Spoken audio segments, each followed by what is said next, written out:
Hello friends, seated with Smita में आप लोगों का स्वागत है। और आज मैं आपको ईवीएस पेडागोजी की कुछ क्वेश्चन करवाने जा रही हूँ जो कि एग्जाम पॉइंट ऑफ व्यू से बहुत ही इम्पॉर्टेंट है।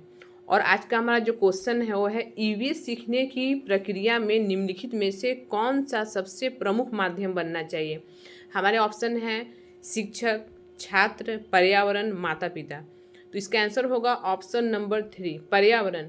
ईवीएस सीखने की प्रक्रिया में पर्यावरण सबसे प्रमुख माध्यम बनना चाहिए। पर्यावरण के अध्ययन में छात्र विद्यार्थी प्राकृतिक वातावरण के विविध पहलुओं का विस्तार से अध्ययन करता है और अपने आसपास प्रकृति में घटित हो रही प्राकृतिक क्रियाओं की वास्तविकता को समझ पाता है।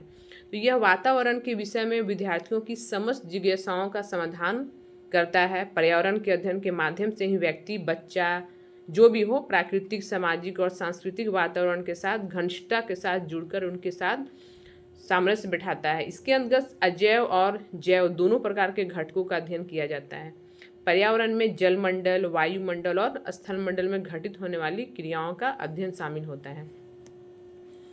आज का हमारा जो दूसरा क्वेश्चन है वह है प्राथमिक स्तर पर पर्यावरण अध्ययन ईवीएस शुरू करने के लिए सबसे उपयुक्त तर्क है। हमारे ऑप्शन हैं न केवल मानव अस्तित्व बल्कि पृथ्वी पर सभी जीवन रूपों सहित पर्यावरण के महत्व को समग्र रूप से समझने के लिए सराहना करें। दूसरा ऑप्शन है पर्यावरण के महत्व की सराहना करें। थर्ड ऑप्शन है कि विभिन्न प्रदूषण समस्याओं को हल करने के लिए पर्यावरण का अध्ययन करें। और फोर्थ ऑप्शन है पर्यावरण से संबंधित खोजपूर्ण गतिविधियों में बच्चे को शामिल करें।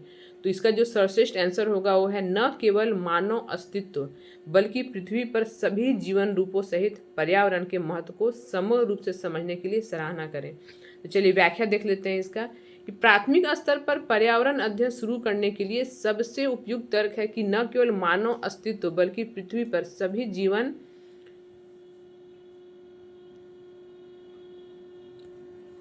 रूपों सहित पर्यावरण के महत्व को समग्र रूप से समझने के लिए सराहना करें। पर्यावरण का अध्ययन शिक्षार्थियों को प्राकृतिक, सामाजिक और सांस्कृतिक वातावरण से जोड़कर उन्हें विभिन्न तथ्यों से अवगत कराता है।